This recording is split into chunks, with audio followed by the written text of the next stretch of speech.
Okay so start करते हैं। So basically first of all आज का जो टॉपिक है वो हमें सीखना है how to record sales, purchase, payment and receipt. That is ये बेसिक टैली के ट्रांजेक्शन्स होते हैं। कोई भी बिजनेस होगा तो वहां पे सेल्स होगा, परचेस होगा, पेमेंट होगा, रिसीट होगा। तो हमें ये सारे के सारे ट्रांजेक्शन किसी डेटा में कैसे क्रिएट करते हैं, क्रिएट करते वक्त हमें क्या क्या ध्यान रखना है, मास्टर्स कैसे क्रिएट करने हैं और अदर रिलेवेंट इंफॉर्मेशन हमें टैली में कैसे अपडेट करनी है, वो सारी इंफॉर्मेशन हम लोग यहाँ पे देखेंगे। बट प्रायर टू दैट अपने को ना एक छोटा सा क्विक रिवीजन करना है कि लेट से वेट वेट ओके। तो बेसिकली हम लोग एक छोटा सा क्विक रिवीजन करते हैं कि हमने अभी तक क्या क्या देखा है। Starting with company creation. Company create करने के लिए मैं यहाँ पे एक ऑप्शन सेलेक्ट करता हूँ under list of company, tally prime create company. Company का नाम देते हैं, एग्जांपल मान लो एबीसी एंटरप्राइजेस, या फिर मान लो दूसरी कंपनी का नाम देते हैं, एग्जांपल सूर्या इलेक्ट्रॉनिक्स। कंपनी का mailing name, company name and address देते हैं, shop number 10, Malviya complex, MI road, Jaipur. और स्टेट सेलेक्ट करते हैं एज राजस्थान। पिन कोड ले लिया मैंने। टेलीफोन नंबर दैट इज यहाँ का लैंडलाइन नंबर, और मोबाइल नंबर एंटर करते हैं हम लोग यहाँ पे। ये सारी इंफॉर्मेशन मैंने ऑलरेडी गाइड किया है। सारी की सारी डिटेल्स एंटर करना मैंडेटरी नहीं होता है, बट इंफॉर्मेशन आप जितनी भी यहाँ पर अपडेटेड रखोगे वो आपके लिए बेस्ट है, सो दैट आप कभी भी कोई डॉक्यूमेंट या इनवॉइस प्रिंट करोगे टैली से, जैसे कि मैं सेल्स इनवॉइस प्रिंट करूंगा तो ये सारी इंफॉर्मेशन मेरे प्रिंट डिटेल में आ जाएंगे। फैक्ट डिटेल अगर अवेलेबल है तो ठीक है, अदरवाइज नहीं है तो ईमेल आईडी, जैसे मैंने यहाँ पे ईमेल आईडी डाल दिया। वेबसाइट डिटेल अगर है तो ठीक है। और ये फाइनेंशियल ईयर दैट इज हमेशा फाइनेंशियल ईयर अप्रैल से स्टार्ट होगा। बट कोई business in a financial year, जैसे कि अप्रैल से अपना बिजनेस स्टार्ट हुआ, मतलब बिजनेस नहीं फाइनेंशियल ईयर स्टार्ट हुआ, आपका फाइनेंशियल ईयर अप्रैल से स्टार्ट होगा ये तो 100% ट्रू है। बट आपका बिजनेस इन बिटवीन कभी भी स्टार्ट हो सकता है, वो 10 मई हो सकता है, 15 अगस्त हो सकता है, 24 जुलाई हो सकती है।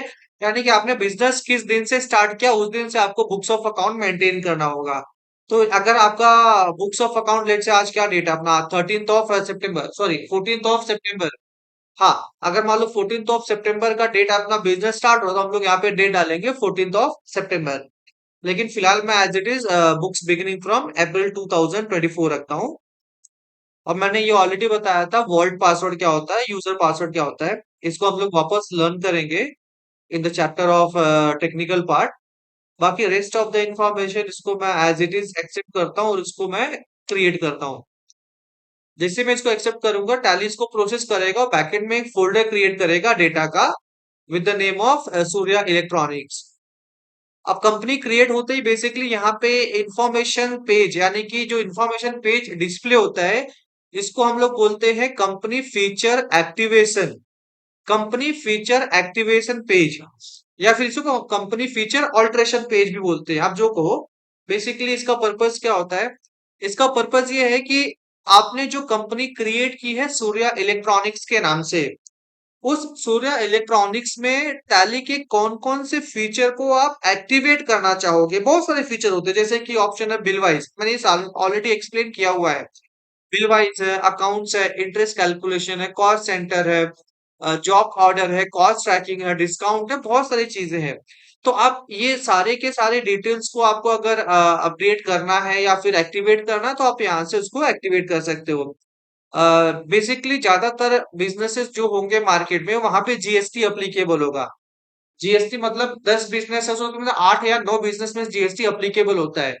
तो अगर आपकी कंपनी डेटा में जीएसटी अप्लीकेबल है तो उसका सेटअप आप बेसिकली यहाँ से करोगे, जैसे ऑप्शन दिया है enable goods and services tax GST. चलो अब जीएसटी में सेट कर देता हूँ यहाँ पे, मान लो एग्जांपल मैंने यहाँ पे एंटर किया तो यहाँ पे जीएसटी का एक पेज यहाँ पे स्क्रीन आ जाता है।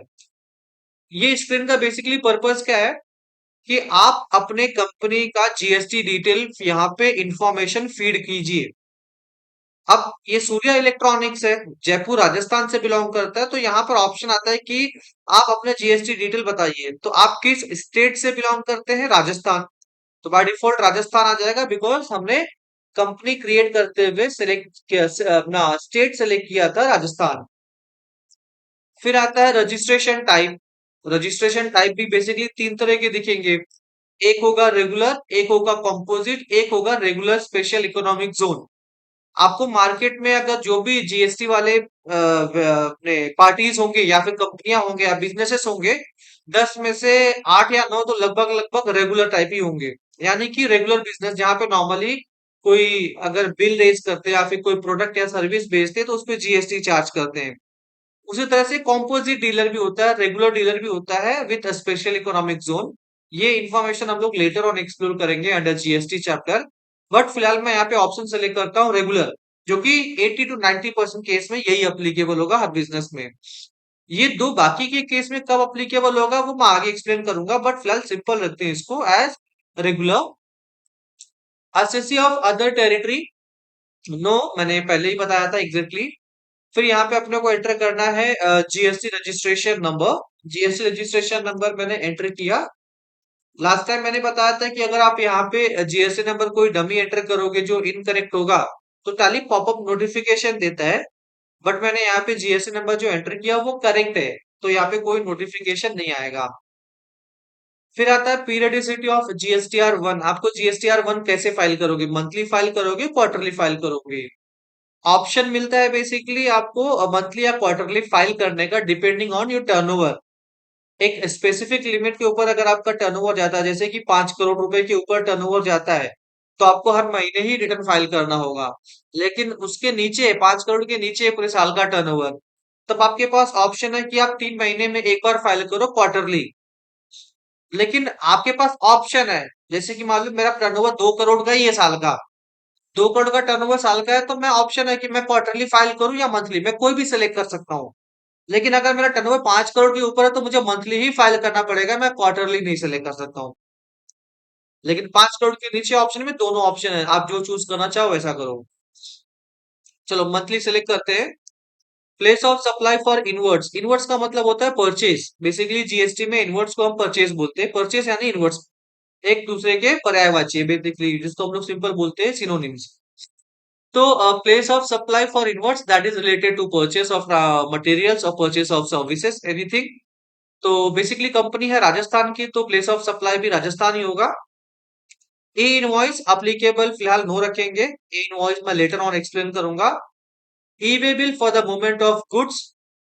जब गुड्स को मूवमेंट होता है उस केस में ई वे बिल की जरूरत होती है, जैसे कि transportation of goods from Jaipur to Jodhpur, Jaipur to Kota.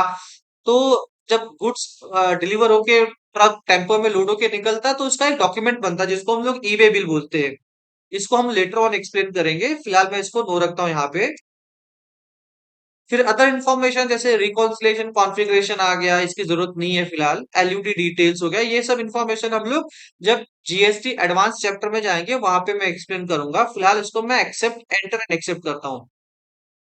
तो ये कंपनी का मैंने जीएसटी डिटेल फीड कर दिया, यानी कि मेरी कंपनी में जीएसटी फीचर भी एक्टिवेट हो गया है। अच्छा, जीएसटी फीचर एक्टिवेट होने के साथ साथ में बिजनेसेस के, आपके जो बिजनेस है उसके और भी डिटेल्स होते हैं, जैसे कंपनी का पैन नंबर है, कंपनी का एमएसएमई सर्टिफिकेट नंबर है। तो ये सब चीजें भी आपको अपडेट करनी होती हैं। देखा जाए तो अपडेट करना चाहिए, क्योंकि कंपनी का पैन नंबर आपके इनवॉइस पे प्रिंट होना चाहिए। अगर आपकी कंपनी एमएसएमई में रजिस्टर्ड है तो एमएसएमई नंबर भी जाना चाहिए। तो ये सब डिटेल भी आपको फिल करना पड़ेगा। तो वो सब डिटेल कहाँ से फिल होती है? यहाँ पर ऑप्शन दिया है राइट साइड में, मोर डिटेल्स। आप यहाँ पे क्लिक करो मोर डिटेल्स, और यहाँ पे ऑप्शन सेलेक्ट करो शो मोर। अब देखो यहाँ पे बहुत सारी इन्फॉर्मेशन आ जाती है, जैसे जीएसटी, अभी हमने जीएसटी डिटेल फिलअप किया। कंपनी जीएसटी डिटेल्स ऑलरेडी आपने अपडेट कर दिया है तो यहाँ पे इसको जरूरत नहीं है। लेकिन कंपनी का पैन नंबर यहाँ पे देखो ऑप्शन आता है, कंपनी का पैन नंबर डालो। मैंने यहाँ पे कंपनी का पैन नंबर डाल दिया। उसी तरह से बिजनेस का कॉर्पोरेट आइडेंटिफिकेशन नंबर होता है, बेसिकली ये अप्लीकेबल है कंपनीज को। बिजनेस कई तरह के हो सकते हैं, सोल प्रोपराइटर होता है, उसके अलावा पार्टनरशिप फर्म होता है, आर्टि अपना कंपनीज होते हैं, प्राइवेट लिमिटेड कंपनीज होती हैं। तो जो कंपनियां होती हैं बेसिकली उनके लिए कॉर्पोरेट आइडेंटिफिकेशन नंबर होता है, अलॉट होता है। और अपने केस में कॉर्पोरेट आइडेंटिफिकेशन नंबर अगर अप्लीकेबल है तो यहाँ पे एंटर करेंगे, अदरवाइज नहीं है तो एंटर करने की जरूरत नहीं है अपने को। उसके साथ साथ में अपने पास जैसे मैंने पैन डिटेल डाल दिया। अभी नेक्स्ट आता है MSME registration detail, that is micro small medium enterprises registration detail. बहुत सारी कंपनियां जो होती हैं एमएसएमई में रजिस्टर्ड आज के दिन में, मतलब जो छोटे लेवल पे कंपनियां होती हैं जिनका टर्नओवर एक स्पेसिफिक लिमिट तक होता है, तो एमएसएमई में रजिस्टर्ड करके रखते हैं। तो उनका डिटेल भी यहाँ पे आपको अपडेट करना चाहिए। जैसे एमएसएमई में गया मैं यहाँ पे, तो यहाँ पर ऑप्शन आता है कि बताओ आपका टाइप ऑफ एंटरप्राइजेस क्या है, माइक्रो, स्मॉल, मीडियम। माइक्रो मतलब सबसे छोटा, फिर थोड़ा उससे बड़ा, उससे भी बड़ा। तो ये बेस्ड ऑन टर्नओवर होता है, ये टर्नओवर के बेस पे होता है, जो कि आपके एमएसएमई के रजिस्ट्रेशन सर्टिफिकेट पे लिखा रहेगा। मान लीजिए अगर आपका एमएसएमई रजिस्ट्रेशन टाइप है माइक्रो, तो यहाँ पे माइक्रो सिलेक्ट करो। फिर यहाँ पे आपका आता है उद्यम रजिस्ट्रेशन नंबर, यानी कि एमएसएमई का रजिस्ट्रेशन नंबर यहाँ पे एंटर करता हूं मैं। जैसे मैंने यहाँ पे एंटर किया, एक फॉर्मेट है ये, एक एक्चुअल नंबर नहीं है बट एक डमी नंबर है, फॉर्मेट है। पहला रहेगा उद्यम, फिर आपका रहेगा स्टेट कोड, फिर रहेगा स्टेट कोड इन वर्ड्स, फिर आपका 7 डिजिट का रजिस्ट्रेशन नंबर रहेगा। एंटर। द उद्यम registration number provided is in valid format और इज इनकम्प्लीट। ओके, तो format is incomplete, that is हमने क्या गलती की है यहाँ पे। wait, यहाँ पे आएगा उद्यम, फिर आएगा आरजे, फिर आएगा 08, फिर आएगा नंबर। अब सही है। लिस्ट ऑफ इफेक्टिव डेट, आपका एमएसएमई डिटेल कब से एप्लीकेबल है, 1 अप्रैल 2024 से, जो भी डेट रहेगा सिलेक्ट कर लेना आपको। एंटर। उसी तरह से बाकी अदर फीचर्स भी टैली के यहाँ पे आपको कंपनी में दिखते हैं, जो भी फीचर बिजनेस के लिए एप्लीकेबल होगा आप उसको यस करो और सेव करो। मतलब मैंने वन टाइम फीचर एक्टिवेट कर दिया, इसका मतलब ये नहीं कि मैं बाद में वापस एक्टिवेट या फिर डीएक्टिवेट नहीं कर सकता हूँ, कर सकते हो आप। जैसे जैसे बिजनेस की रिक्वायरमेंट बढ़ती जाएगी कभी भी आप आके फीचर को एक्टिवेट डीएक्टिवेट कर सकते हो इन फ्यूचर अगर आपको लगता है तो। फिलहाल मैं इसको यहाँ पे करता हूँ एंटर एंड एक्सेप्ट, और ये हो गई company create with feature activation of GST. और साथ साथ में ये जो आपको मेन स्क्रीन दिखाई दे रहा है इसको हम लोग बोलते हैं gateway of Tally. Gateway of Tally पे बहुत सारे बटन्स पैनल है, वो button panel as and when required होगा हम उसको एक्सप्लेन करेंगे। कुछ चीजें मैंने ऑलरेडी एक्सप्लेन की हुई है, लेकिन आगे चल के हम लोग उसको डिटेल में भी समझने की कोशिश करेंगे। अब हम लोग बात करते हैं गेटवे ऑफ टैली की। देखो, गेटवे ऑफ टैली में हमने लास्ट डिस्कस किया था अपना कि मास्टर्स कैसे क्रिएट करते हैं, जैसे लेजर्स हो गया, राइट।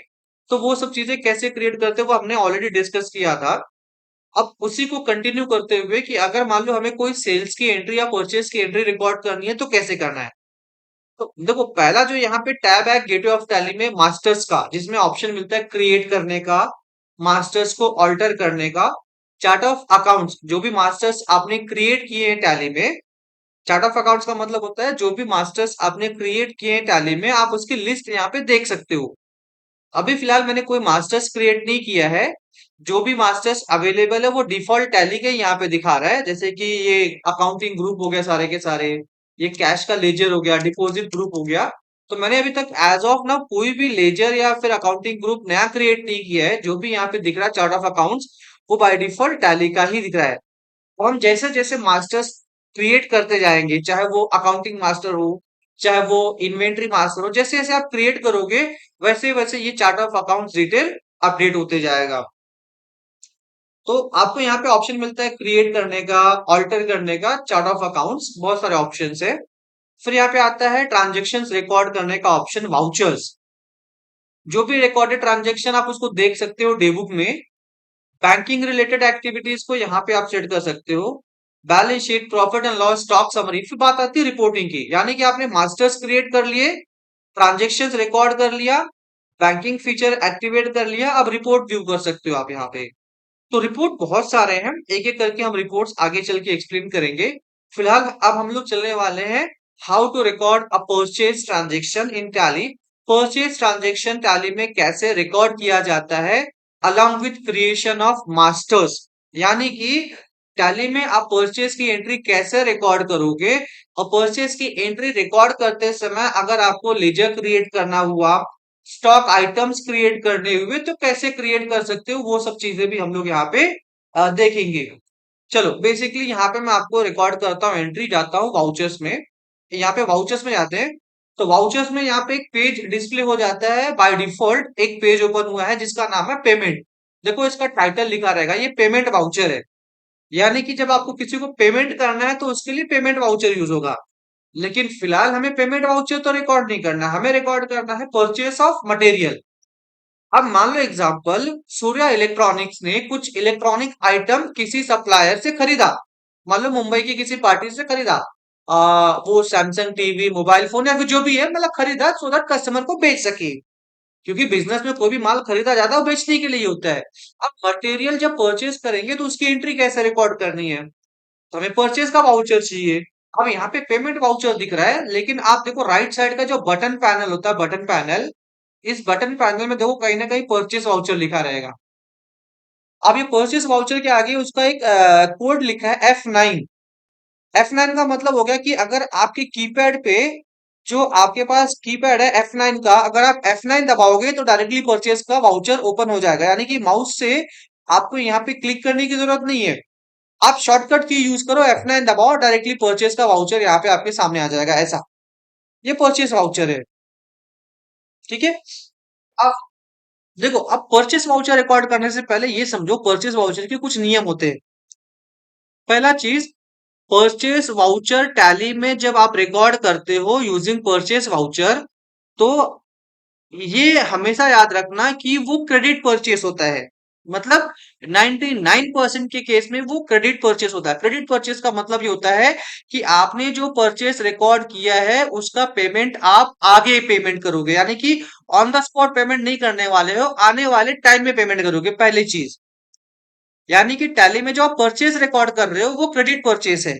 अगर कैश परचेज करोगे तो बेसिकली पेमेंट वाउचर यूज करोगे, ऐसा होता है। लेकिन हालांकि किसी किसी केस में आप परचेज वाउचर भी यूज कर सकते हो। मतलब लेकिन 95 टू 99% केस में आपका बिजनेस में क्रेडिट परचेस ही होता है। यानी कि बिजनेस किस पे डिपेंड करता है, मैं माल खरीदूंगा, उसको पेमेंट करूंगा 20 दिन के बाद, उससे पहले मैं माल बेचूंगा, पैसा आएगा, फिर पेमेंट करूंगा सामने वालों को। यानी कि सारा का सारा बिजनेस किस पे चलता है, क्रेडिट पे चलता है। हाँ, तो ज्यादा करके बिजनेस में ट्रांजेक्शन क्रेडिट के ही होंगे। तो पहली चीज, परचेस वाउचर टैली में ज्यादा करके ये क्रेडिट बेसिस पे ही रिकॉर्ड किया जाएगा अंडर परचेस वाउचर, पहला चीज। अब दूसरी चीज, परचेस एंट्री रिकॉर्ड करने के टैली में तीन तरीके हैं। परचेस की एंट्री रिकॉर्ड करने के लिए टैली में तीन ऑप्शंस, तीन मेथड या तीन तरीके बोलो, तीन अलग अलग ऑप्शंस दिए हुए हैं। वो कौन कौन से ऑप्शन है, चलो पहले वो समझते हैं। ठीक, परचेज और उसी तरह से सेल्स, हाँ दोनों के लिए, परचेज और सेल्स दोनों के लिए तीन मेथड दिए हुए हैं, और दोनों का सेम मेथड है। वो देखो मैं समझाता हूँ यहाँ पे क्या मेथड है। मेथड में अगर आओगे यहाँ पे तो देखो बटन दिया हुआ है यहाँ पे चेंज मोड। चेंज मोड के आगे उसका शॉर्टकट की लिखा हुआ एच, एच के नीचे डबल अंडरलाइन है, इसका मतलब हो गया कंट्रोल एच। यानी कि अगर आप कंट्रोल एच प्रेस करोगे अपनी कीपैड पे, तो आपका बाय डिफॉल्ट यहाँ पे चेंज मोड का ऑप्शन को आप सेलेक्ट कर पाओगे।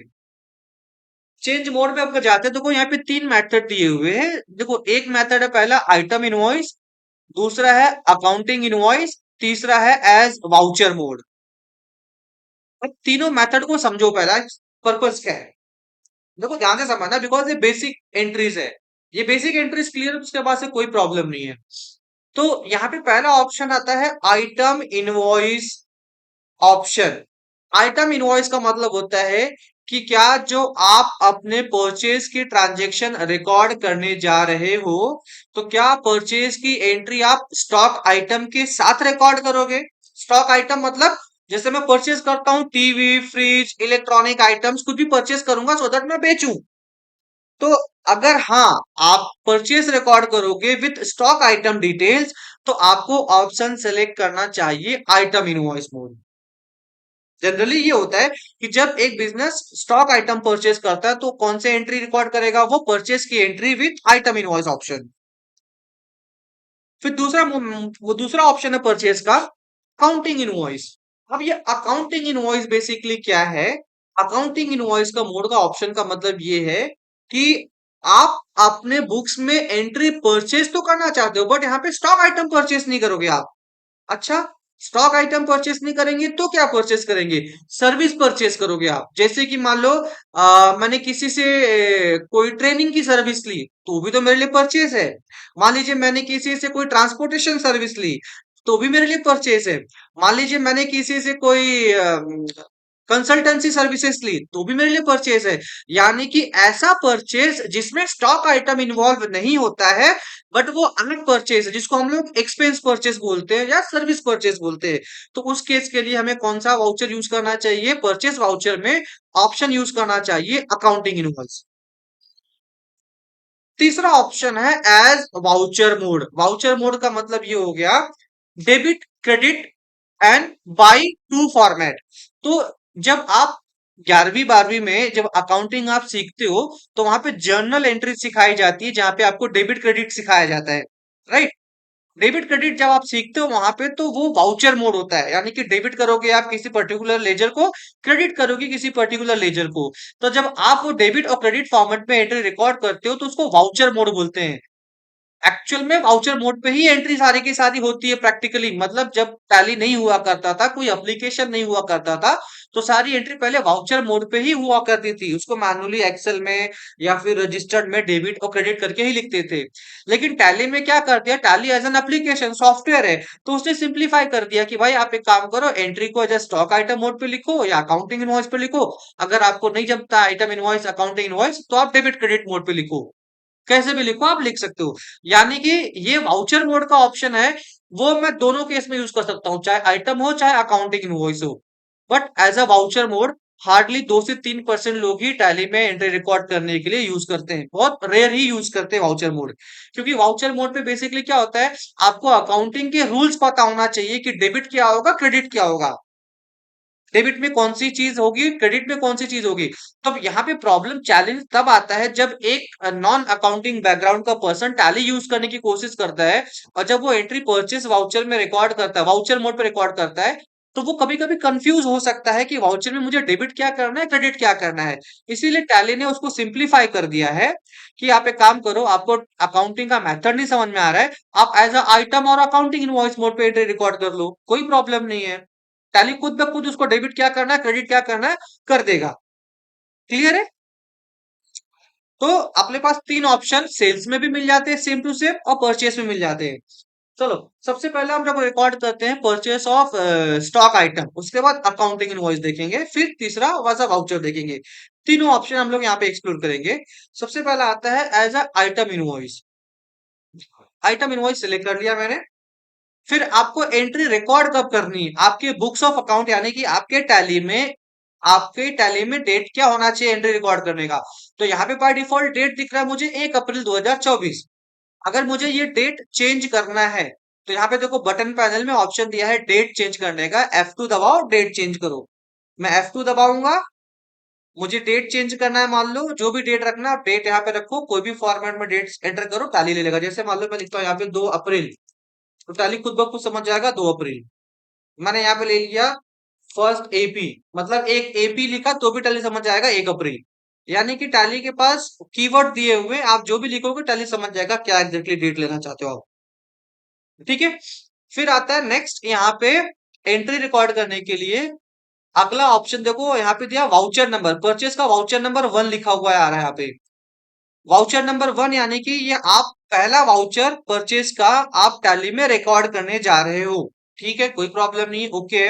अगर ये नंबर आपको चेंज करना है तो चेंज कर सकते हैं, लेकिन परचेस वाउचर में आपको नंबर चेंज करने की जरूरत नहीं है। सेल्स में नंबर चेंज करने की जरूरत पड़ेगी, मैं आगे बताऊंगा। यहाँ पे ऑप्शन दिया है सप्लायर इनवॉइस नंबर। सप्लायर का इनवॉइस नंबर, यानी कि जब आप परचेस की एंट्री रिकॉर्ड करोगे, तब आपके पास एक बिल आया रहेगा ना, सामने वाली पार्टी ने भेजा रहेगा। सामने वाली पार्टी तो बिल भेजेगी ना, तभी तो परचेस रिकॉर्ड करोगे आप। हाँ, तो उसने जो बिल भेजा रहेगा, सप्लायर मतलब जो माल बेचा जिसने अपने को, वो सप्लायर हो गया। तो जो सप्लायर ने बिल भेजा है उसका बिल नंबर क्या है? मान लो उसका बिल नंबर है GD 001 /2425 जो भी नंबर रहेगा यहाँ पे लिख दो आप। उसके बिल की कॉपी में लिखी रहेगी, पक्का है। फिर उस पे रहेगा कि बिल का कॉपी पे इनवॉइस नंबर लिखा है, तो उसका बिल का नंबर के साथ साथ बिल का डेट भी लिखा रहेगा। उसके बिल का डेट क्या है वो पे डेट लिखो। अब देखो, मैंने यहाँ पे एंट्री रिकॉर्ड करने जा रहा हूँ 1 अप्रैल को, ये मेरे बुक्स में एंट्री रिकॉर्ड हो रही है 1 अप्रैल को। लेकिन कभी कभी क्या होता है कि मान लो मैंने जो प्रोडक्ट खरीदा है जयपुर में, ये मेरा माल आ रहा है मुंबई से। मुंबई से माल जब निकला वहां से जयपुर आते आते 3-4 दिन लग गए, राइट। तो 3-4 दिन पहले बिल बना रहेगा ना पार्टी ने, तो 3-4 दिन पहले का बिल बना रहेगा।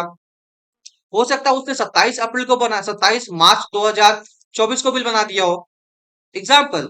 ठीक है, तो वो डेट डालना आपको, यानी कि यहाँ पे डेट आएगा कि जिस दिन उसने बिल बनाया उस दिन का डेट क्या लिया उसने बिल में, वो डेट डालना आपको। और आपको प्रोडक्ट मिला कभी 1 अप्रैल को, तो आपको ये वाउचर डेट 1 अप्रैल रखना है। यानी कि जब आप अपने बुक्स में एंट्री रिकॉर्ड करोगे वो डेट, सप्लायर का इनवॉइस का डेट हमेशा सेम होगा ऐसा जरूरी नहीं है। क्योंकि गुड्स के केस में ये हमेशा 2-3 दिन का डिफरेंस होता ही होता है। सर्विस के केस में डिफरेंस नहीं होगा, बिकॉज मैंने आपको सर्विस दी, ट्रेनिंग की, बिल बनाया, भेज दिया आपको ऑन द स्पॉट। क्योंकि यहाँ पे गुड्स डिलीवर नहीं हो रहा ना। गुड्स को मूव करने में 1 से 2 दिन तो लगता ही है, लेकिन सर्विस को तो नहीं लगता है। तो ऐसे केस में आपको ये ध्यान रखना है कि सप्लायर का इनवॉइस नंबर और डेट आपको सही तरीके से एंट्री करते वक्त रिकॉर्ड करना है। ये परचेज की एंट्री की बात कर रहा हूँ। मान लो मैंने यहाँ पे डेट ले लिया है, एग्जाम्पल ले लो 31 मार्च 2024 एग्जाम्पल। अब यहाँ पे आ रहा है, बोलता है कि पार्टी का नाम बताओ, आपने जिससे माल खरीदा उस पार्टी का नाम क्या है। आपने जिस भी पार्टी से प्रोडक्ट खरीदा है उस पार्टी का नाम बताओ। तो चलो, अब पार्टी का नाम यहाँ पे देखो, लास्ट में राइट साइड में देखो, दिख रहा है आपको option list of ledger. List of ledger का मतलब होता है कि आपने कौन कौन से लेजर अकाउंट क्रिएट किए हैं। ये तो ब्लैंक दिखाई दे रहा है, खाली यहाँ पे एक ही चीज दिखाई दे रही है, कैश। कैश है तो मैंने परचेज नहीं किया, मैंने किसी ने किसी से माल खरीदा है, उसका नाम यहाँ पे नहीं दिख रहा है। मुझे उसका नाम नहीं दिख रहा है, इसका मतलब लेजर क्रिएट नहीं है। मुझे लेजर क्रिएट करना पड़ेगा। एक तो लेजर कैसे क्रिएट करना मैंने पिछली बार बताया था, क्रिएट ऑप्शन पे जाके वहां से लेजर क्रिएट कर सकते हो। लेकिन अगर मान लो आपको यहां से क्रिएट करना है कि मुझे मास्टर में नहीं आना है, पीछे मुझे यहीं से क्रिएट करना है, लेजर नहीं है, चलो क्रिएट करते हैं। तो क्रिएट करने के लिए देखो यहाँ पे ऑप्शन दिया लिस्ट में क्रिएट का। हाँ, मम्मी से मांग लो, क्यों जॉब में हो। यहाँ यहाँ पे ऑप्शन दिया क्रिएट का, करेक्ट।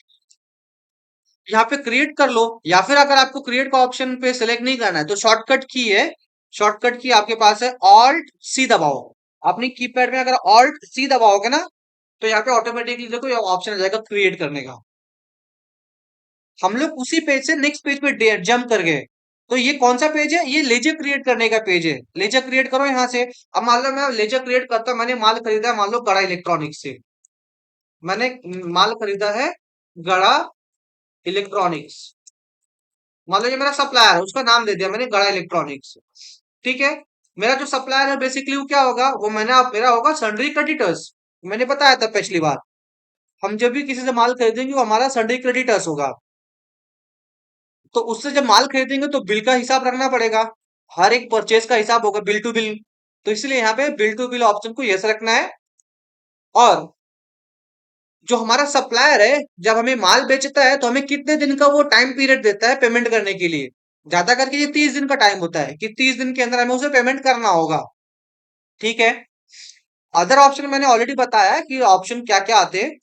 फिर यहाँ पे मान लो एड्रेस ले लो, shop number 11। Wait wait a second.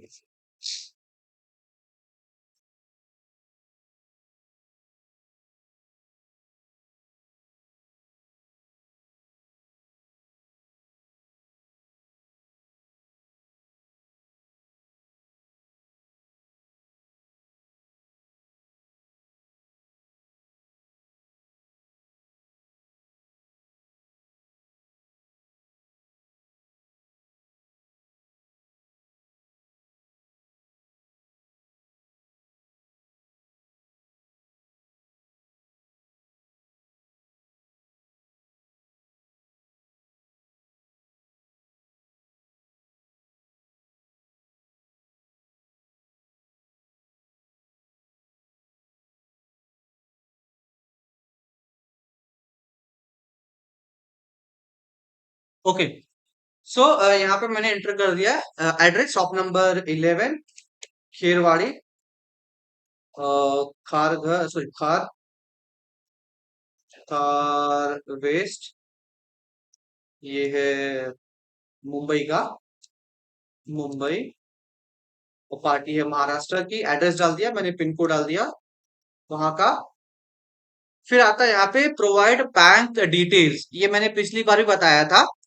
Supplier यानी कि जो हमारा प्रोडक्ट हमें बेचेगा, हमारा हमको पेमेंट करना पड़ेगा ना उनको, तो उनका बैंक डिटेल हमारे पास होना चाहिए। तो उनका बैंक डिटेल हमें यहाँ पे एंटर करना पड़ेगा। चलो बैंक डिटेल यहाँ पे डालता हूँ मैं। बैंक डिटेल मैंने यहाँ पे डाला, बैंक अकाउंट डाल दिया मैंने, बैंक नेम यहाँ पे डाल दिया मैंने, एग्जांपल मान लो HDFC बैंक, एंटर। देखो ये इन्फॉर्मेशन मैं ऑलरेडी एक्सप्लेन कर चुका हूँ, तो ज्यादा डिटेल में वापस एक्सप्लेन करूंगा नहीं। फिर आता है वहां पे पैन नंबर उनका, मान लो पैन नंबर डाल दिया मैंने, BTWPA8541A।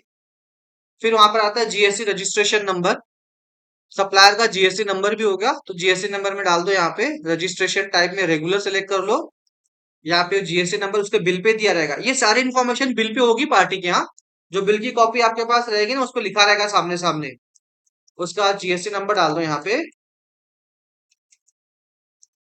ये GST नंबर भी उसके बिल की कॉपी पे लिखा रहेगा। तो मैंने यहाँ पे डमी GST रजिस्ट्रेशन नंबर डाला है, एक डेमो नंबर डाला है मैंने। तो यहाँ पे जब मैं इसको एंटर करूंगा तो मुझे पॉपअप नोटिफिकेशन दिखाएगा कि पार्टी का GST रजिस्ट्रेशन नंबर इनकरेक्ट है। कोई प्रॉब्लम नहीं, मैं इसे एंटर करता हूँ, एंटर एंड एक्सेप्ट करता हूँ। मैं जैसे एक्सेप्ट करूंगा तो लेजर ऑटोमेटिकली टैली में क्रिएट हो जाएगा। देखो अब यहाँ पे देखो लेजर का नाम आ गया, लिस्ट ऑफ लेजर में गड़ा इलेक्ट्रॉनिक्स। अब ये एक तो स्टेप हो गया। अब नेक्स्ट स्टेप में जाते हैं। अब यहाँ पर एक ऑप्शन आता है रिसीट डिटेल्स। रिसीट डिटेल्स मतलब आपको जो गड़ा इलेक्ट्रॉनिक्स से माल भेजा है, तो उसका डॉक्यूमेंट बनाया रहेगा, सपोर्टिंग डॉक्यूमेंट। रिसीट मतलब बिल अपना ट्रांसपोर्ट की कॉपी बनाई रहेगी, तो उसका कुछ नंबर होगा, डॉक्यूमेंट होगा, वो सारी डिटेल अगर आपके पास है तो यहाँ पे अपडेट करो। जैसे मान लो रिसीट नंबर है RC258741, एग्जाम्पल डाल दिया मैंने। रिसीट डॉक्यूमेंट नंबर डाल दिया मैंने, डमी नंबर। अगर ये सब इंफॉर्मेशन आपके पास होगी जब आप एक्चुअली एंट्री करोगे, रिकॉर्ड करोगे। ट्रांसपोर्टर का नाम मान लो कौन है, ट्रांसपोर्टर जो माल लेकर आया, उसका नाम है गणेश ट्रांसपोर्टर। उसका bill of landing, lorry receipt या फिर रेलवे रिसीट, जो माल आया है तो उसका डॉक्यूमेंट बनता है, ट्रांसपोर्टर का बिल कॉपी, सॉरी ट्रांसपोर्टर का डॉक्यूमेंट बनता है। उसका नाम या फिर नंबर यहाँ पे जो भी रहेगा एंटर कर दो। और गाड़ी का नंबर, जिस गाड़ी से आपका प्रोडक्ट आपके पास पहुंचा है जयपुर, उसका गाड़ी का नंबर। ये सब डिटेल अगर आप डालोगे तो बेस्ट है। अगर नहीं डालते हो तो कोई ऐसा मैंडेटरी नहीं है। ये इन्फॉर्मेशन अगर नहीं भी होता है तो कोई प्रॉब्लम नहीं है, लेकिन आप इसको एंटर कर सकते हो। फिर आता है mode terms of payment 30 days का। अदर रेफरेंस अगर कुछ है तो ठीक है, अदरवाइज नहीं, नॉट अप्लीकेबल। एंटर। नेक्स्ट आता है यहाँ पे पार्टी डिटेल्स। पार्टी डिटेल्स का मतलब होता है कि इसमें सप्लायर कौन है, बायर कौन है। देखो सप्लायर है आपका गड़ा इलेक्ट्रॉनिक्स, जिसका एड्रेस डिटेल सब कुछ ऑटोमेटिकली आ गया। वो कहां से आया, क्योंकि हमने अभी अभी लेजर क्रिएट किया तो उसका डिटेल यहाँ पे बाय डिफॉल्ट आ गया, इंक्लूडिंग उसका state, pin code, GST registration detail, सब कुछ आ गया यहाँ पे। फिर बायर कौन है, बायर हम लोग हैं, सूर्य इलेक्ट्रॉनिक्स जयपुर। तो यहाँ पे बाय डिफॉल्ट देखो सूर्य इलेक्ट्रॉनिक्स का नाम, एड्रेस, कॉन्टैक्ट नंबर सब कुछ यहाँ पर आ जाता है automatically, including GST registration number. Place of supply, हमने प्रोडक्ट परचेज किया राजस्थान में, तो प्रोडक्ट मुंबई से होके राजस्थान जयपुर आएगा, तो प्लेस ऑफ सप्लाई हो गया राजस्थान। बाय डिफॉल्ट इन्फॉर्मेशन आ जाएगी यहाँ पे, आपको कुछ भी चेंज करने की जरूरत नहीं है। पार्टी डिटेल्स इन्फॉर्मेशन पेज में सारी इन्फॉर्मेशन ऑटोमेटिकली फिल होके आ जाएगी। अगर आपको लगता है कुछ चेंज करना है, जैसे कि मान लो एड्रेस में कुछ आगे पीछे करना है, तो करो, अदरवाइज चेंज करने की जरूरत आपको नहीं पड़ेगी। नेक्स्ट आता है आपका यहाँ पे परचेस लेजर, यानी कि जब आप प्रोडक्ट परचेस करोगे स्टॉक आइटम, तो आपके पास एक परचेस लेजर अकाउंट्स होना चाहिए। तो परचेस लेजर अकाउंट्स यहाँ पे होना चाहिए। चलो परचेस लेजर अकाउंट्स क्रिएट करते हैं, वो भी क्रिएटेड नहीं है, लेकिन लिस्ट ब्लैंक दिखाई दे रही है ना आपको। तो परचेस लेजर अकाउंट यहाँ पे ब्लैंक है, यानी कि क्रिएटेड नहीं है। ये सारा का सारा चीजें आपको वन टाइम क्रिएट करनी पड़ेगी। तो यहाँ पे मैं ऑप्शन सेलेक्ट करता हूँ क्रिएट, या फिर मैं शॉर्टकट की यूज करूंगा? अब बताओ मुझे शॉर्टकट की कौन सा यूज करूंगा यहाँ पे मैं?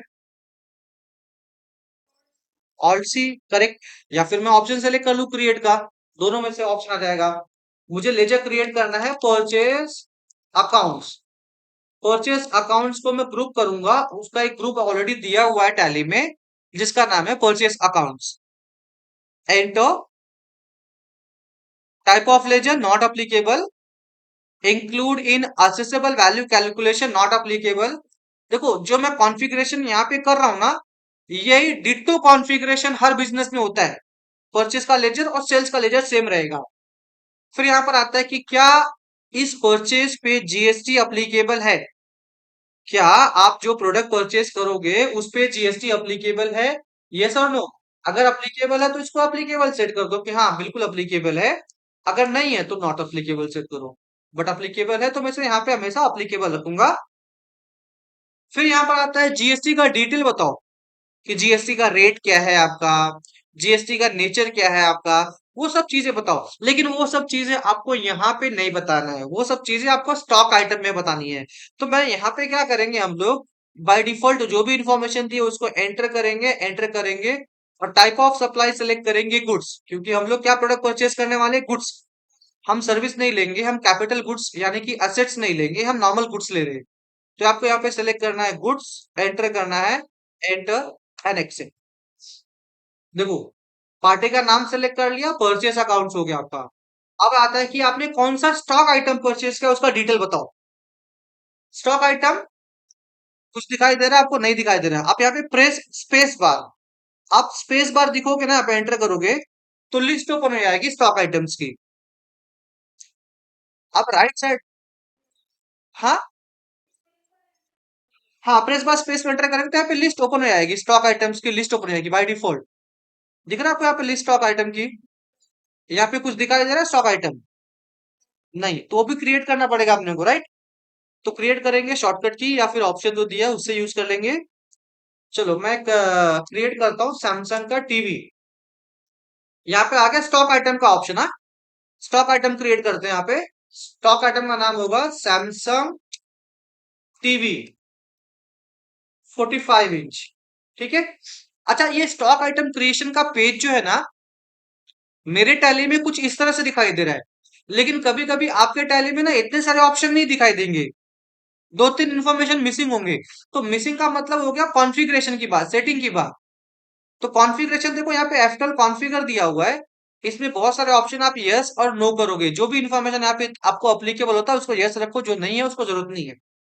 तो अगर आप अपने टैली में देखोगे तो ऑप्शन अगर आपको कम दिखाई दे रहा है तो इसका मतलब कुछ ऑप्शन यस और नो किए हुए हैं टैली में आपके। तो आप उस हिसाब से एडजस्ट कर लेना। फिलहाल यहाँ पे, हाँ फिलहाल हम लोग यहाँ पे क्रिएट करते हैं सैमसंग टीवी 45 इंच। ये एग्जाम्पल ले रहा हूँ मैं स्टॉक आइटम का नाम। एंटर। फिर यहाँ पर आता है नेक्स्ट, स्टॉक ग्रुप। क्या आप अपने स्टॉक आइटम को ग्रुपिंग करना चाहते हो? जैसे कि मान लो, ग्रुपिंग का मतलब क्या हो गया? ग्रुपिंग का मतलब हो गया आपका, ग्रुपिंग का मतलब हो गया अ, जैसे कि, हाँ एक टेलीविजन का ग्रुप।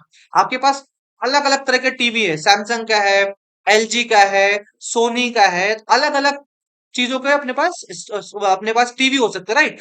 तो एक तो हो गया अपने पास टेलीविजन का ग्रुप, जिसके अंदर सारे के सारे टीवी आ जाएंगे, चाहे किसी भी कंपनी का हो। ठीक है। तो आप ऐसे ग्रुप बना सकते हो, जैसे मैं यहाँ पे बनाता हूँ, ग्रुप बनाता हूँ एग्जांपल।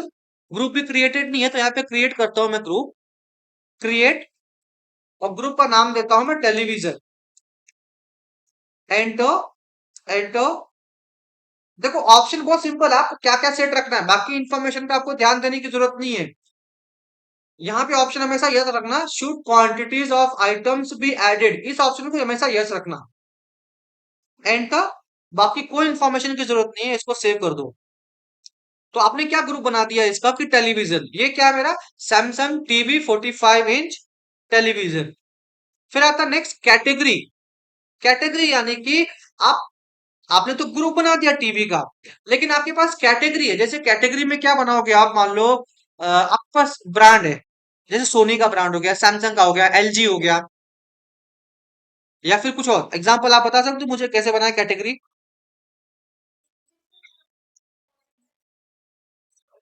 हाँ, लेकिन आप वैसे कर सकते हो, या फिर आप ऐसे कर सकते हो, स्मार्ट टीवी और बोलते ना एक नॉर्मल टीवी। मतलब जिस तरह से वो तो डिपेंड करता है कि बिजनेस कैसे सेट करना चाहता है। जैसे मैं यहाँ पे सेट करना चाहता हूँ कैटेगरी अपना ब्रांड वाइज, कि सैमसंग का है या फिर सोनी का है या एलजी का है या बजाज का है, तो वो भी मैं क्रिएट कर लूंगा। तो यहाँ पे मैं कैटेगरी क्रिएट करता हूँ, क्रिएट में जाऊंगा, मैंने यहाँ पे क्रिएट कर दिया है Samsung brand, enter enter and accept. तो मेरा टेलीविजन है ग्रुप, अब मेरा ब्रांड कैटेगरी है सैमसंग का। ठीक है, ये मैंने सेट कर दिया। अब फिर नेक्स्ट आता है ऑप्शन यहाँ पे यूनिट्स। यूनिट्स का मतलब होता है आप इस स्टॉक आइटम को मेजर कैसे करोगे। मेजर मतलब होता है काउंटिंग कैसे करोगे। क्या सैमसंग को 2 लीटर काउंट करोगे, 2 किलोग्राम काउंट करोगे? मतलब टीवी को कैसे काउंट करते हो आप, एक TV, 2 TV, 3 TV, right? Numbers में काउंट करोगे ना आप उसको। शक्कर होगा, मान लो चीनी है, चीनी को कैसे काउंट करोगे, किलोग्राम में। पेट्रोल को कैसे काउंट करोगे, लीटर में। तो यानी कि आपका स्टॉक आइटम जो क्रिएट कर रहे हो उसका यूनिट ऑफ मेजरमेंट क्या है, आप कैसे उसको काउंट करोगे, तो वो आपको यहाँ पे क्रिएट करना पड़ता है। तो यहाँ पे अभी तक कोई हम लोगों ने क्रिएट किया ही नहीं है। मान लो क्रिएट करता हूं मैं, यहाँ पे ऑप्शन सेलेक्ट करता हूँ, क्रिएट में आके एंटर किया, मैंने यहाँ पे शॉर्टकट दे दिया नंबर्स, NOS का मतलब हो गया नंबर्स। और यहाँ पे मैं फॉर्मल नेम लिखता हूँ उसका, मैं नंबर्स, कि ये NOS शॉर्टकट नेम है, लेकिन फुल फॉर्म है उसका नंबर्स। फिर यहाँ पर आता है ऑप्शन यूनिट क्वांटिटी कोड, यानी कि इसको बताओ जीएसटी के लैंग्वेज में क्या बोलते हैं, तो इसको जीएसटी के लैंग्वेज में नंबर से ही बोलते हैं। यहाँ पे देखो लिस्ट में दिया ऑप्शन आपको, UQC, unit quantity code, list दी रहेगी बाय डिफॉल्ट, उसमें से सिलेक्ट कर लो। फिर आता है नंबर ऑफ डेसिमल प्लेसेस। क्या आपका यूनिट ऑफ मेजरमेंट डेसिमल में भी होगा क्या? आपको क्या लगता है, डेसिमल होना चाहिए इस केस में?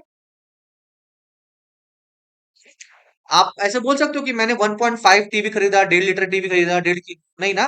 तो नंबर के केस में डेसिमल नहीं होगा, लेकिन लीटर के केस में डेसिमल होगा, क्योंकि वहां पे 1.5 लीटर हो सकता है। किलोग्राम के केस में 1.5 किलो हो सकता है, तो उसमें डेसिमल होंगे, राइट? लेकिन जो फिक्स है कि भाई नंबर से, तो इसका मतलब या तो एक ही होगा तो होगा, ढाई तो हो ही नहीं सकता है वो, आधा तो हो ही नहीं सकता ना, डेसिमल में तो हो नहीं सकता है। तो नंबर्स ऑफ डेसिमल प्लेस यहाँ पे आपको रखना है तो रखो, अगर नहीं रखना है तो आप यहाँ पे जीरो रखो। हालांकि जिसमें अप्लीकेबल होगा उसमें रखना चाहिए, जिसमें अप्लीकेबल नहीं है वहां पे नहीं रखना है। ठीक है। लेकिन इसका फन फैक्ट बताऊं मैं, number of decimal places tally में आप रख सकते हो 4, अप टू 4 डेसिमल प्लेसेस, यानी कि 1.2134 एग्जाम्पल ले लिया। आप 4 से ज्यादा नहीं ले सकते हो कि 1.235678910 कितना भी ले लो, नहीं।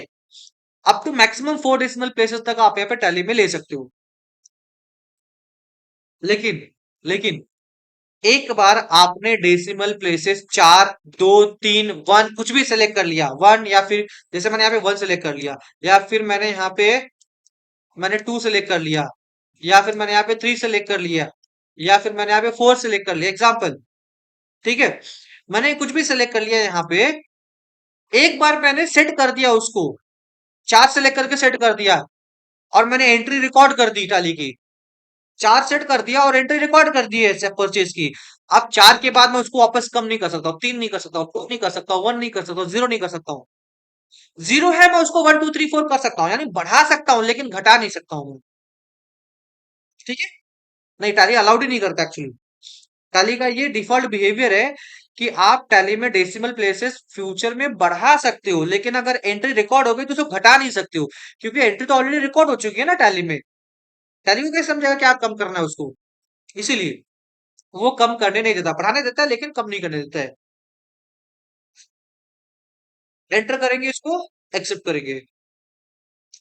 फिर यहाँ पर ऑप्शन आता है ऑल्टरनेट यूनिट्स। ऑल्टरनेट यूनिट जैसे क्या होता है, कोई कोई चीज आप दो दो तरीके से काउंट करते हो।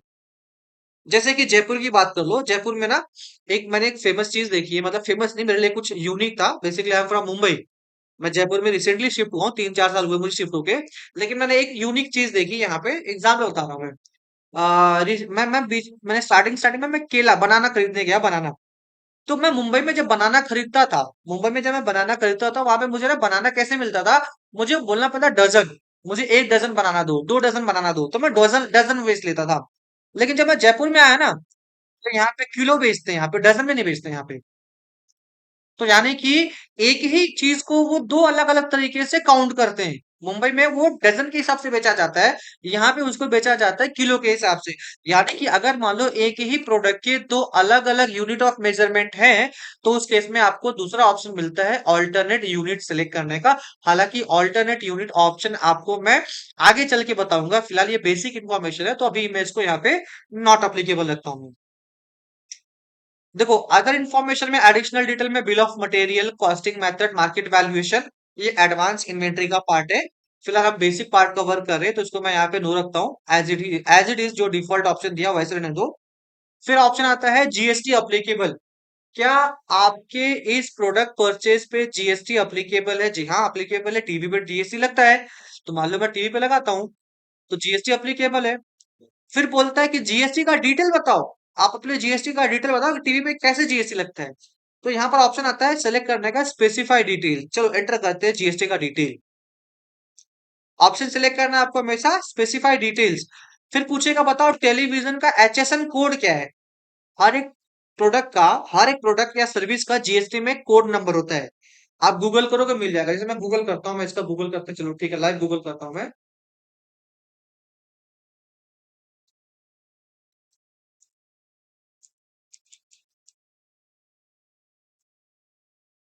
इसका एग्जांपल मैं दिखाता हूँ लाइव गूगल करके। HSN code for television. देखो उसका एचएसएन कोड आ गया यहाँ पे 8528। ये नंबर है इसका। हर एक प्रोडक्ट का कुछ न कुछ तो एचएसएन कोड होता है टैली में, सॉरी जीएसटी में। आपको यहाँ पे डालना पड़ेगा। अभी मैंने डाला यहाँ पे 8528। फिर आपका डिस्क्रिप्शन। डिस्क्रिप्शन मतलब एचएसएन कोड तो दिया रहेगा, प्लस उसका डिस्क्रिप्शन भी लिखा रहेगा। उसका डिस्क्रिप्शन दो तीन लाइन का हो सकता है, लेकिन आपको लिखना है तो लिखो, नहीं लिखना है तो कोई मैंडेटरी नहीं है। मान लो यहाँ पे मैं लिखता हूँ एग्जाम्पल छोटा सा गुड्स। ये एज अ डमी लिखा है मैंने, एक्चुअल नहीं है ये। लेकिन इसका डिस्क्रिप्शन लिखना कोई जरूरी मैंडेटरी नहीं है। हाँ, लेकिन एचएसएन कोड लिखना किसी किसी केस में मैंडेटरी होता है, इसीलिए बेस्ट प्रैक्टिस है कि एचएसएन कोड तो लिखो ही लिखो आप। नेक्स्ट आता है, आपने एचएसएन कोड लिख लिया, फिर आता है कि जीएसटी का रेट बताओ, इसका जीएसटी का रेट क्या है। तो फिर ऑप्शन सेलेक्ट करना है आपको specify details here. Enter. Taxability type select करना है आपको कि क्या ये प्रोडक्ट टैक्सेबल है। ऑप्शन देखो क्या मिलता है कि नहीं जीएसटी में एग्जेम्प्टेड है, जी जीरो रेटेड जीएसटी है, नॉन जीएसटी है कि जीएसटी इस पे लगता ही नहीं है, या फिर टैक्सेबल है। ज्यादा करके प्रोडक्ट टैक्सेबल ही है, तो टैक्सेबल लेते हैं फिलहाल अभी यहाँ पे।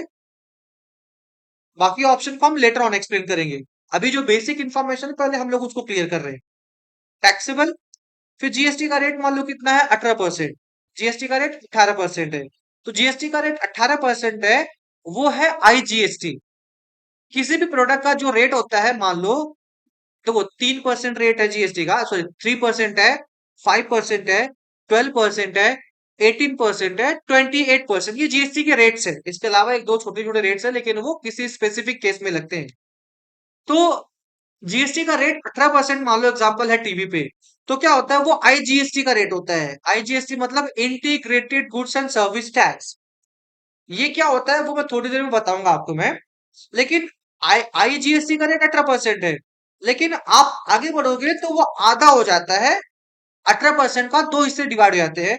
एक हो जाता है सीजीएसटी, जिसका फुल फॉर्म है central goods and service tax. दूसरा हो जाता है state goods and service tax 9%। यानी कि अगर किसी प्रोडक्ट का जीएसटी रेट 18% है, तो वो दो पार्ट में डिवाइड हो जाएगा, 9% और 9%। अगर 12% है तो वो 6% और 6%। अब ये पूछ सकते हो कि आईजीएसटी क्या है, ये सीजीएसटी क्या है, ये एसजीएसटी क्या है। हम इसको आगे भी डिटेल में समझेंगे, लेकिन छोटा सा एग्जांपल बताता हूं आपको मैं। जब कोई प्रोडक्ट या सर्विस, अभी ये कंपनी जो सूर्या इलेक्ट्रॉनिक्स है वो कहां से बिलोंग करती है, राजस्थान जयपुर से। ठीक है। अब जब सूर्या इलेक्ट्रॉनिक्स कोई प्रोडक्ट खरीदेगी या बेचेगी राजस्थान के अंदर, जैसे कि जयपुर से जोधपुर, राजस्थान के अंदर ना, अगर कोई प्रोडक्ट राजस्थान के अंदर अंदर ही बेचा जाएगा, क्योंकि सूर्य इलेक्ट्रॉनिक राजस्थान की है, तो राजस्थान का एग्जांपल दे रहा हूं मैं।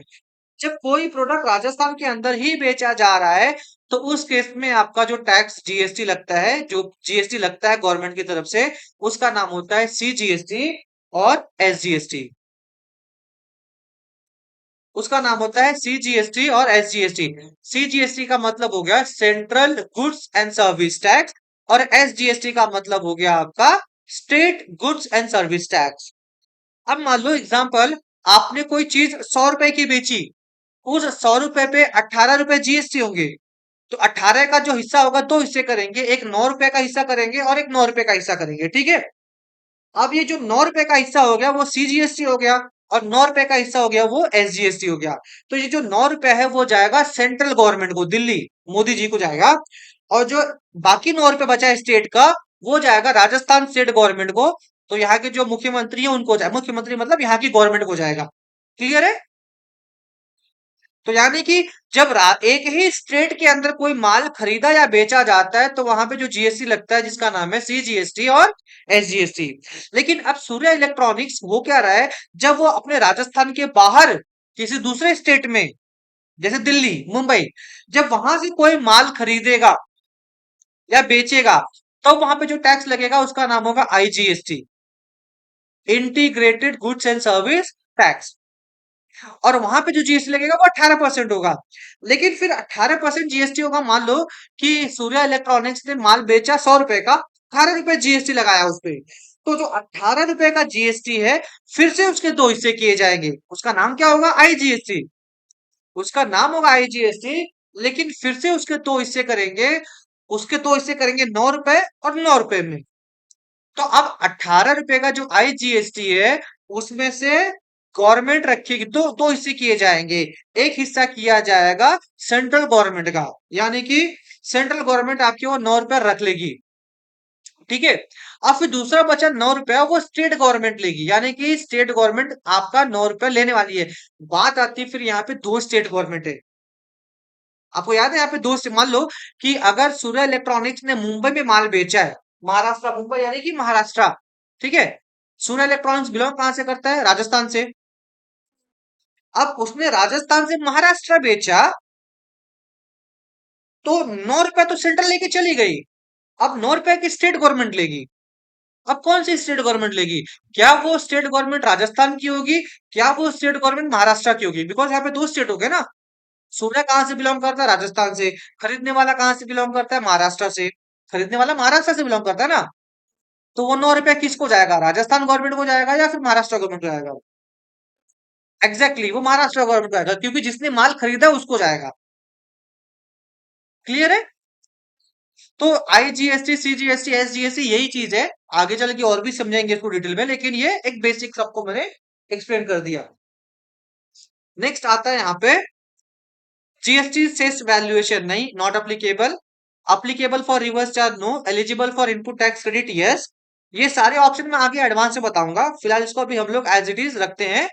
Type of supply goods, enter, enter and accept. मैंने क्रिएट कर लिया, हो गया stock item create. Samsung TV 45 inch. चलो, कितना प्रोडक्ट खरीदा आप लोगों ने, कितनी क्वांटिटी खरीदी? मान लो आप लोगों ने 25 क्वांटिटी खरीदा, ठीक है। और रेट कितना लिया पर टीवी का? मान लो 25,000 रुपए एग्जाम्पल। तो टैली क्या करता, खुद उसे कैलकुलेट कर लेगा कि 25 TV multiplied by 25,000 is equal to total 6,25,000 rupees, ठीक है। एंटर। एंटर करने के बाद आपको यहाँ पे एक पेज आएगा जीएसटी का।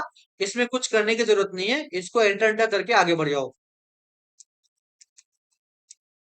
अब देखो, सूर्य इलेक्ट्रॉनिक्स ने खाली टीवी नहीं खरीदा, उसके साथ साथ में सैमसंग मोबाइल भी खरीदा एग्जाम्पल।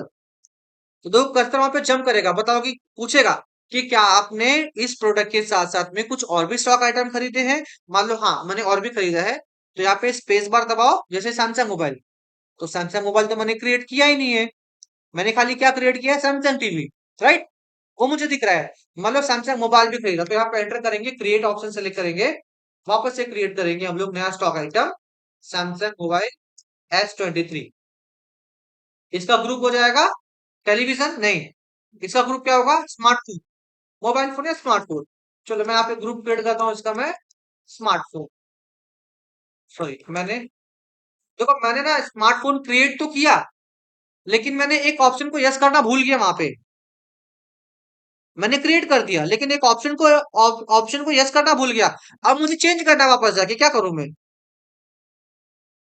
मतलब मैंने क्रिएट कर दिया बट एक ऑप्शन मेरे से मिस हो गया वहां पे अपडेट करने के लिए, तो मुझे चेंज करना है, तो मैं चेंज कैसे करूं उसको मैं? आपको मैंने शॉर्टकट की बताया कि क्रिएट करने के लिए और सी यूज करेंगे।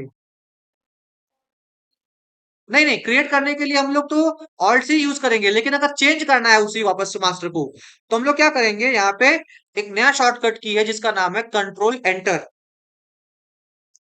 कंट्रोल एंटर यहाँ पे क्लिक करता हूं मैं, देखो तो यहाँ पे मुझे वापस आ जाता है कि बताओ क्या चेंज करना है इसके, तो देखो आ गया यहाँ पे डिटेल। मुझे यहाँ पे ये ऑप्शन को यस करना था, तो मैंने यस कर दिया। ठीक है। अब देखो नया शॉर्टकट की, आपने दो शॉर्टकट की सीख ली है, एक तो ऑल्ट सी क्रिएट करने का, दूसरा कंट्रोल एंटर। ठीक है। अब एक नया शॉर्टकट की, तीसरा शॉर्टकट की। तो देखो मैंने इसको यस कर दिया। यस करने के बाद मुझे क्या करना है, सेव करना है, तो मैं एंटर एंटर करके जाऊंगा तो सेव करने देगा मुझे। ठीक है। एक तो ये ऑप्शन है कि एंटर एंटर करके जाऊं, लेकिन नहीं, मुझे एंटर एंटर करके नहीं आना है, मुझे सीधा वन टाइम सेव कर देना है। तो वन टाइम सेव मतलब सीधा डायरेक्टली सेव कर देना है, मुझे एंटर एंटर करके नहीं सेव करना है, डायरेक्टली सेव करना है। तो डायरेक्टली सेव करने का ऑप्शन आता है control A, control A to accept. Control A दबाऊंगा ना मैं, यहां से देखो कंट्रोल ए दबाया, सीधा हो गया सेव। अब देखो नेक्स्ट आता है category Samsung, quantity that is unit numbers, alternate unit not applicable, GST applicable. मैंने उसका एचएसएन कोड डाल दिया, और यहाँ पे डिस्क्रिप्शन लिख दिया मैंने, उसका जीएसटी रेट डाल दिया मैंने 18%। गुड्स, एंटर, एंटर है, सेव। मान लो मैंने 30 सैमसंग मोबाइल खरीदे जिसका प्राइस है 18,500 रुपये। ठीक है। इसी तरह से आप मल्टीपल स्टॉक आइटम क्रिएट करते जाओगे। ठीक है। टोटल कितने रुपए का सामान हो गया, 11,80,000 का। एंटर। अब जब 11,80,000 का सामान हो गया, तो बात आती है यहाँ पे जीएसटी लगाने की, क्योंकि जब माल खरीदा जाएगा वो जीएसटी के साथ ही होगा ना। अब मुझे बताओ इस एग्जाम्पल में, सूर्या इलेक्ट्रॉनिक्स है राजस्थान जयपुर का, उसने माल खरीदा है गड़ा इलेक्ट्रॉनिक्स मुंबई से, तो कौन सा जीएसटी यहाँ पे लगेगा? मैंने तीन जीएसटी बताया था आपको, आईजीएसटी, सीजीएसटी, एसजीएसटी। कौन सा? हाँ, नहीं, यहाँ पे आईजीएसटी लगेगा, बिकॉज मुंबई से माल खरीदा गया ना, बाहर राजस्थान के बाहर से। जब भी राजस्थान मतलब उस स्टेट के बाहर से कोई माल खरीदा या बेचा जाएगा, तो आपका जो टैक्स लगेगा उसका नाम होगा आईजीएसटी। ठीक है। तो यहाँ पे मेरा जो टैक्स लगेगा वो होगा आईजीएसटी। अब आईजीएसटी का टैक्स लेजर तो यहाँ पे बना ही नहीं है, चलो उसको बनाते हैं हम लोग, वापस चले करेंगे क्रिएट, और यहाँ पे नाम देंगे हम लोग आईजीएसटी। तो आईजीएसटी का नाम हम लोग क्या रखेंगे, तो यहाँ पे मैं जीएसटी का लेजर क्रिएट करूंगा जिसका नाम है आईजीएसटी। अब देखो जीएसटी, आईजीएसटी जब क्रिएट होता है, तो हम लोग कौन सी एंट्री रिकॉर्ड करें, बेसिकली हम लोग परचेज की एंट्री रिकॉर्ड करें, राइट। तो परचेज की एंट्री पे जो आईजीएसटी का लेजर का नाम होगा वो हमेशा होगा इनपुट आईजीएसटी। इनपुट का मतलब होता है परचेज, इनपुट का मतलब रिलेटेड टू परचेज। तो अब जब सेल्स का होगा तो क्या नाम होगा उसका, आउटपुट। जब सेल्स पे जीएसटी लगाएंगे तो उसका नाम क्या होगा, आउटपुट। जब परचेज पे जीएसटी लगाएंगे तो उसका नाम होगा इनपुट। ठीक है।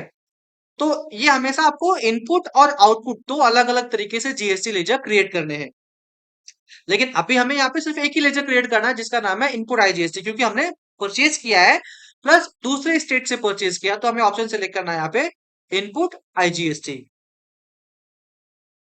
नेक्स्ट एंटर करेंगे यहाँ पे, फिर यहाँ पर आता है ग्रुप, बताओ इसका, इसका ग्रुप क्या है, इसका इसका ग्रुप बताएंगे हम लोग ड्यूटीज एंड टैक्सेस, क्योंकि ये अपने टैक्स है, तो यहाँ पे ग्रुप आएगा इसका ड्यूटीज एंड टैक्सेस। फिर यहाँ पर आता है कि टैक्स क्या है आपका, जीएसटी है, हाँ जीएसटी। देखो यहाँ पे लिस्ट टैली खुद ही दे रहा है, अपने को कुछ करने की जरूरत नहीं है, जीएसटी। फिर पूछ रहा बताओ टैक्स कौन सा है इसमें से, आईजीएसटी है, सीजीएसटी है, एसजीएसटी है या सेस है, बेसिकली आईजीएसटी है ये। करेक्ट। एंटर, और कुछ नहीं करेंगे, बाकी कुछ भी नहीं करना है, enter, enter, enter and accept. देखो इस पे जीएसटी कितना लग गया, अपने आप आ गया। कितना लगा जीएसटी, 2,12,400 रुपए। बाय डिफॉल्ट आपका जीएसटी अमाउंट इस पे लग गया है 2,12,400 रुपए। जीएसटी का रेट क्या था दोनों प्रोडक्ट पे, 18%। याद है आपको 18% था। अब देखो 18% अगर आपको चेक करना है, अगर आपके पास कैलकुलेटर है, मोबाइल में कैलकुलेटर होगा, एक बार चेक करो कि 11,80,000 का 18% क्या 2,12,400 होता है? आप चेक करो। नहीं, 11,80,000 का 18% कितना होगा? देखो कैलकुलेटर, अभी टैली में कैलकुलेटर यूज करना सिखाता हूँ आपको मैं। टैली में कैलकुलेटर कैसे यूज करते हैं? कैलकुलेटर अगर टैली में चालू करना है ना, टैली में कैलकुलेटर भी है। टैली का खुद का कैलकुलेटर है। टैली में कैलकुलेटर कैसे यूज करते हैं? शॉर्टकट की है उसका, आज का चौथा शॉर्टकट की, कंट्रोल एन। कंट्रोल एन दबाऊंगा तो यहाँ पे देखो नीचे कैलकुलेटर का पैनल आ गया ऑटोमेटिकली। अमाउंट है 11,80,000 रुपया, मल्टीप्लाइड बाई 18%। यहाँ पे लिख दिया मैंने। एंटर करेंगे 2,12,400, ऑटोमेटिक आ गया देखो। सही है। अभी कैलकुलेटर मैंने चालू किया था, मैं यहाँ से बंद कर दूंगा, ये बटन दिया है क्रॉस का, तो मैंने बंद कर दिया कैलकुलेटर। 2,12,400 आ गया जीएसटी अमाउंट, ठीक है। लेकिन अगर जीएसटी मुझे चेक करना है कि किस स्टॉक आइटम पे कितना जीएसटी, बिकॉज 2,12,400 तो दोनों आइटम का मिला के है ना, सैमसंग मोबाइल का, टीवी का, दोनों का मिला के। मुझे देखना है कि टीवी पे कितना जीएसटी लगा है, मोबाइल पे कितना लगा है। तो यहाँ पे बटन दिया है related report, control O, related report. यहाँ पे क्लिक करूंगा, कंट्रोल ओ रिलेटेड रिपोर्ट्स, और यहाँ पे ऑप्शन है जीएसटी टैक्स एनालिसिस। एंटर किया। यहाँ पे एक ऑप्शन आ जाता है, ये देखो टीवी पे कितना जीएसटी लगा है आपका, 1,12,500। मोबाइल पे लगा है 99,900। और डिटेल में देखना है आपको, तो यहाँ पे देखो बटन है F5 का, इस पे एरो की दिया है। आपको बटन पे क्लिक करना है, डिटेल, ऑल्ट F5। यहाँ पे क्लिक करोगे तो देखो दिख जाएगा कि ये आपका स्टॉक आइटम की वैल्यू है 6,25,000, उस पे 18% जीएसटी लगा है 1,12,500। दूसरा सैमसंग मोबाइल 5,55,000 का, उस पे 18% जीएसटी लगा है 99,900। टोटल टैक्स लगा है 2,12,400। ठीक है आपको। अब यहाँ से बाहर आएंगे, स्केप बटन दबाना है अपने को, स्केप। ठीक है, स्केप दबाना तो फिर यहाँ से बाहर आ जाएंगे हम लोग। एंटर करेंगे, एंटर। टोटल की बिल की कीमत कितनी हो गई? 13,92,400, यानी कि 13,92,400 is the total value of purchase. Enter. अब यहाँ पे आपके पास सामने ऑप्शन आ रहा है बिल का डिटेल। चलिए बताइए बिल नंबर क्या था पार्टी का। जब भी आपका परचेस होगा, बेसिकली ज्यादा करके आपको मेथड ऑफ एडजस्टमेंट दिख रहा है, आपको बिल का adjustment, advance, against, new, on account. जब आप परचेस और सेल्स करोगे तो हमेशा आपको रेफरेंस सेलेक्ट करना, न्यू रेफरेंस। अगेंस्ट रेफरेंस भी सेलेक्ट कर सकते हो, लेकिन कब, आगे सीखेंगे। फिलहाल अभी हम लोग सीखेंगे यहाँ पे न्यू रेफरेंस। यहाँ पे न्यू रेफरेंस सेलेक्ट किया, और यहाँ पे बिल का नाम आ जाएगा कि आपका बिल नंबर था GD001/2425। बिल का क्रेडिट डेज कितना है? 30 दिन, यानी कि ये पैसा मुझे कब पे करना है? 1 मई 2024 से पहले पहले पे कर देना है। टोटल अमाउंट कितना है? 13,92,400 रुपया। Enter, enter. और यहाँ पे लिखना है नरेशन। नरेशन मतलब कि ये समरी, ये ट्रांजेक्शन की समरी यहाँ पे लिखनी है। तो लिखेंगे bill material purchase on credit. ठीक है। नरेशन हमेशा बीइंग से स्टार्ट होगा। नरेशन हमेशा बीइंग से स्टार्ट होता है, BEING। Being material purchase on credit. कुछ भी लिखो, मतलब ऐसा जरूरी नहीं कि आप जैसे मैंने लिखा वैसे लिखो। आपको जो भी लिखना लिखो, लेकिन एटलीस्ट आपको लिखना चाहिए एज अ बेस्ट प्रैक्टिस। ठीक है। लेकिन वो क्या चीज रहेगी? वो समरी रहेगा कि एक्चुअली ये ट्रांजेक्शन क्या है। Enter, enter and accept. हो गया आपका परचेज ट्रांजेक्शन रिकॉर्ड। अभी फिलहाल मैंने डिटेल में बताया है, कोई इशू नहीं है, हम लोग परचेस ही कवर कर लेते हैं, सेल्स और पेमेंट रिसिप्ट कल कवर कर लेंगे, लेकिन परचेस पे ध्यान दो। अभी देखो एंट्री रिकॉर्ड कर लिया आपने परचेस की। ठीक है। अब यहाँ से स्केप करता हूँ मैं, बाहर आता हूँ मैं। अब बाहर आने के बाद देखो यहाँ पे रिपोर्ट है। पहला रिपोर्ट है बैलेंस शीट। एंटर करूं मैं यहाँ पे। बैलेंस शीट में देखो कुछ डेटा ऑटोमेटिक अपडेट हो गया है। Current asset 11,80,000, current liability 11,80,000। ये क्या चीज है? ये क्या चीज है बताओ आपको मैं। करंट एसेट में जाओगे, आपको देखो करंट एसेट में आपके पास क्लोजिंग स्टॉक है 11,80,000। क्लोजिंग स्टॉक मतलब आपने जो मटेरियल खरीदा ना 11,80,000 का, वो आपके पास पड़ा हुआ है ना बैलेंस शीट में आपके पास। उसकी कीमत कितनी थी? 11,80,000, जीएसटी छोड़ गया। जीएसटी नहीं होता है यहाँ पे, जीएसटी हटा के 11,80,000 की। ठीक है। तो 11,80,000 था। उसके बाद करंट लायबिलिटीज में एंटर करो यहाँ पे, तो देखो ड्यूटीज एंड टैक्सेस, जीएसटी का अमाउंट कितना था? 2,12,400। एंटर करोगे तो देखोगे आपको जीएसटी दिखेगा, इनपुट आई जीएसटी। ठीक है। अब उसके अलावा क्रेडिटर्स, क्रेडिटर्स मतलब आपने जिससे माल खरीदा है उसको पे तो करना है ना। कितना पे करना है उसको? कौन सी पार्टी है? गड़ा इलेक्ट्रॉनिक्स, 13,92,400, 13,92,400। ठीक है। मतलब आपने एंट्री मारी, रिपोर्ट ऑटोमेटिक जनरेट हो गया। नेक्स्ट रिपोर्ट दिखाता हूं आपको, मैं यहां से बाहर आता हूं मैं। नेक्स्ट रिपोर्ट है प्रॉफिट एंड लॉस। एंटर। देखो यहाँ पे परचेज आपने किया 11,80,000 का, ऑटोमेटिक आ गया परचेज का कीमत। आपके पास क्लोजिंग स्टॉक बचा हुआ है 11,80,000 का पूरा। सब कुछ ऑटोमेटिक अपडेट होगा, आपको रिपोर्ट पे टेंशन लेने की जरूरत नहीं है। खाली क्या ध्यान देना है कि आपकी एंट्री सही तरीके से रिकॉर्ड होनी चाहिए। अगर आपकी एंट्री सही तरीके से रिकॉर्ड है तो 100% आप आराम से कोई भी चीज कर सकते हो, मतलब कोई भी रिपोर्ट जनरेट कर सकते हो। नेक्स्ट बाहर आते हैं। अगला रिपोर्ट है स्टॉक समरी। एंटर करेंगे यहाँ पे स्टॉक समरी में। देखो आपके पास स्टॉक समरी में स्मार्टफोन है आपके पास और टेलीविजन है, राइट। स्मार्टफोन में 30 नंबर के स्मार्टफोन है, लेकिन कौन से स्मार्टफोन है? सैमसंग का है, एप्पल का है, वीवो का है, ओप्पो का, कौन सा है? वो भी तो देखना पड़ेगा ना आपको। तो उसको डिटेल में देखो। डिटेल में देखने के लिए आपको ऑल्ट F5 दबाने का। डिटेल, ऑल्ट F5 देखोगे तो देखिएगा स्मार्टफोन आपका जो स्टॉक ग्रुप था उसके अंदर आपका जो स्टॉक आइटम है वो है सैमसंग मोबाइल, 30 पड़े हुए हैं। एक का रेट है 18,500, टोटल पड़ा हुआ है आपके पास 5,55,000 का माल। उसी तरह से टेलीविजन ग्रुप के अंदर आपके पास सैमसंग टीवी है, 25 क्वांटिटी, एक का रेट है 25 है, टोटल वैल्यू आपके पास 6,25,000 है। क्लियर है? तो इस तरह से आपकी परचेज की एंट्री आपको टैली में रिकॉर्ड करनी होती है विथ आइटम इनवॉइस मोड। अब इसके अलावा आप परचेज की एंट्री अकाउंटिंग इनवॉइस मोड पे होगी, वाउचर मोड पे होगी, सेल्स की एंट्री होगी, रिसीट होगा, पेमेंट होगा। लेकिन पहली एंट्री थी, मैंने डिटेल में एक्सप्लेन किया पॉइंट टू पॉइंट, इसलिए टाइम लग गया इसको यहाँ पे। कोई बात नहीं, परचेज की एंट्री हमने यहाँ पे देख ली है। हम लोग इसको कंटिन्यू करेंगे अगले चैप्टर, मतलब अगले वीडियो में। वहां पे हम लोग बेसिकली डिस्कस करेंगे परचेज की entry with accounting invoice mode, फिर सेल्स की एंट्री करेंगे, फिर पेमेंट दिखाएंगे, फिर रिसीट दिखाएंगे, सो दैट अपना आज का और कल का चैप्टर मिला के, यानी कि इस वीडियो का और अगले वीडियो का कंटेंट मिला के पूरा बेसिक अकाउंटिंग अपना कवर हो जाएगा। तो परचेज की एंट्री समझ में आ गई आपको? ठीक है। तो आप परचेज की एंट्री टैली में बना सकते हो क्या अपने मन से? कुछ भी ट्राई कर सकते हो।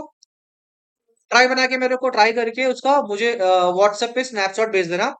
तो मेरा व्हाट्सएप पे स्नैपशॉट, यानी कि व्हाट्सएप नंबर तो ऑलरेडी मेरा है, ठीक है। बाकी जो यूजर ऑनलाइन अगर आप देख रहे हो तो यहाँ पे मेरा नंबर है व्हाट्सएप पे, तो वहां पे भेज देना। ये नंबर व्हाट्सएप है मेरा, इस पे भेज दोगे तो मैं आपको देख लूंगा कि एग्जैक्टली क्या सही है क्या गलत है। ठीक है। परचेज की एंट्री बनाना है आपको मुझे, और डेबुक रिपोर्ट ओपन करनी है। यहाँ पे डेबुक में जाना है। डेबुक में देखो तो आपको परचेज की एंट्री यहाँ पे दिखाई देगी ये, ठीक है। इसको एंटर करोगे तो ये स्क्रीन आएगा।